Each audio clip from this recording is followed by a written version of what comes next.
A high-stakes ultimatum. Will Hamas accept a peace plan drafted without them?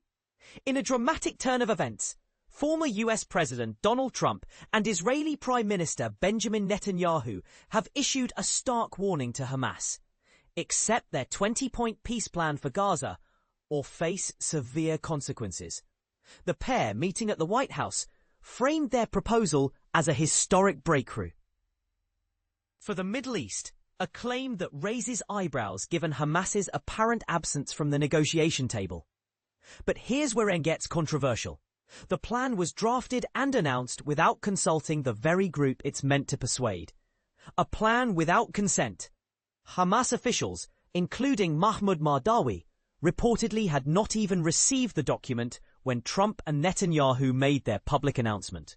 Qatari and Egyptian mediators later stepped in to deliver the terms. But the lack of direct engagement with Hamas has sparked criticism.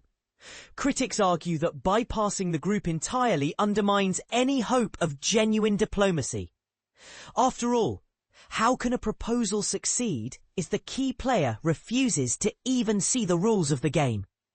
The 20-point plan includes a ceasefire, hostage exchanges, a staged Israeli withdrawal, Hamas disarmament, and a transitional government led by an international body.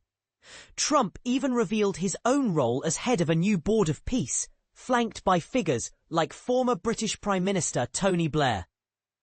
Yet the plan's most contentious clauses, such as demands for Hamas to renounce governance and lay down arms, raise a critical question. Is this a path to peace or a blueprint for regime change? A hard choice. Surrender or consequences. Both leaders left no room for ambiguity. Trump declared, "If Hamas rejects the deal, Israel will have my full backing to finish the job." Netanyahu echoed this, stating, "Israel will finish the job by itself. This can be done the easy way or the hard way, but it will be done." The rhetoric is unyielding, but the strategy's flaw is glaring. Hamas has no reason to trust a plan that sidelines them at every turn. And this is the part most people miss.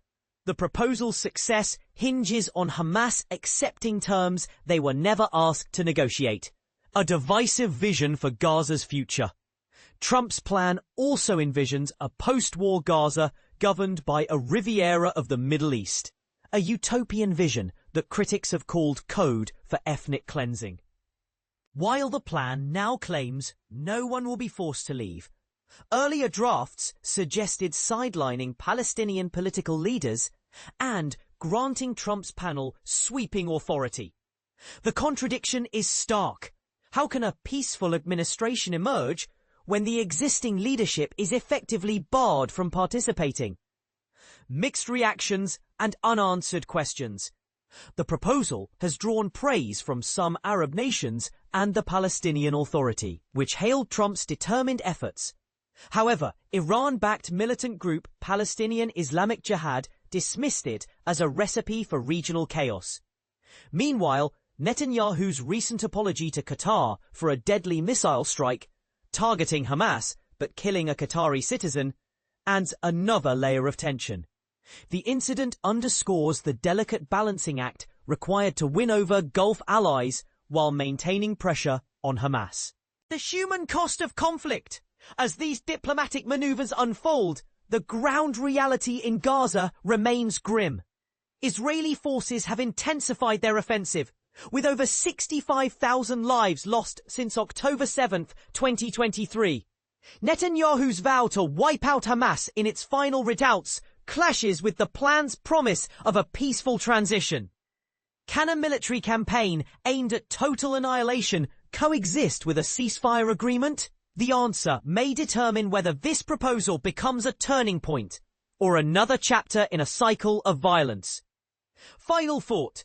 This plan is as much about power as it is about peace. By sidelining Hamas and imposing terms unilaterally, Trump and Netanyahu risk deepening distrust rather than resolving it. But here's the real question. Is this the best path forward, or is it a power play disguised as diplomacy? Share your thoughts below. Do you believe this proposal can succeed? Or is it setting the stage for more conflict?